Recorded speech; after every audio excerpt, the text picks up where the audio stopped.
I now call the honourable member for Bennelong.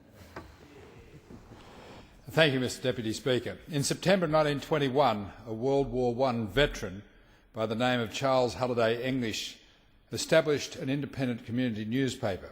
As a resident of Bennelong suburb of Gladesville, Charles became a strong, passionate and vocal fighter for his local community, and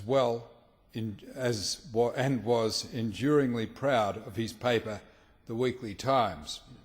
He was a foundation member of the Gladesville RSL sub-branch and served as its president, volunteered his time on numerous community organisations, including as first patron of the Gladesville and District Junior Cricket Association for an astonishing 47 years.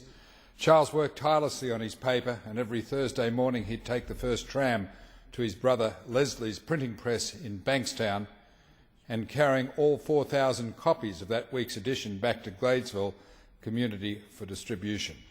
In 1971, just a few months short of the 50th anniversary of his paper, which remained fiercely independent and renowned for its impartiality, Charles English passed away at the age of 77.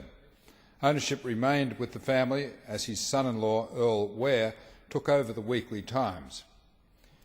In 1979, a local champion with a ceaseless grin and ink in his veins by the name of John Francis Booth became the new owner and standard-bearer of the Weekly Times.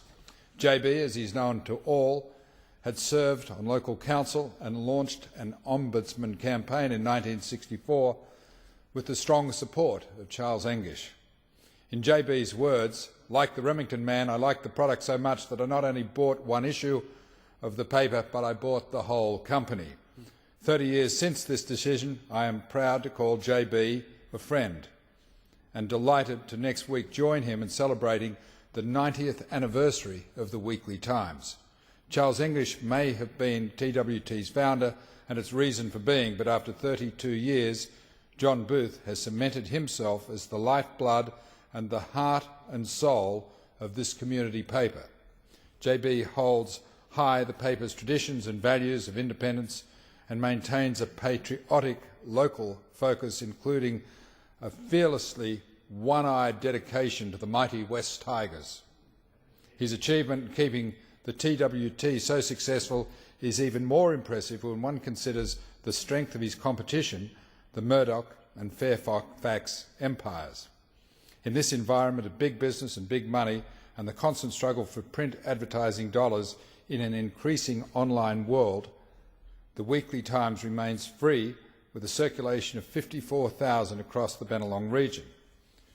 JB is ably helped by a team of dedicated workers and volunteers, with Ulrika Eichmeyer, Greg Turner, Chris Karras and Ruth Leslie, to name a few.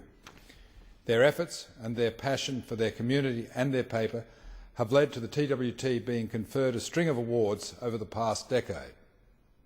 Every week, the editorial JB's World lists the seemingly endless array of family members, friends and colleagues celebrating milestones on that particular week, as well as paying tribute to community and volunteers and heroes who have passed on. JB is dedicated to his Scouts, the region's heritage and broader community issues, regularly hosting public forums in his offices.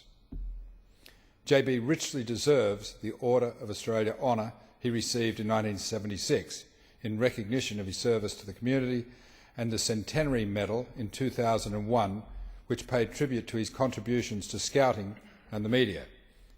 Yet despite all the awards and the service and the great local paper that I look forward to receiving each Wednesday, the most enduring and enamouring aspect to JB is the enthusiasm with which he stays true to his editorial byline, "The simple philosophy keeps smiling." There is no doubt that next Friday night, as the local community gathers at TWT headquarters, that JB will have a smile from ear to ear and from beer to beer. As the representative of the people of Bennelong, I thank and congratulate JB, Ulrika and all of the team for a wonderful achievement. I thank the honourable member for Bennelong.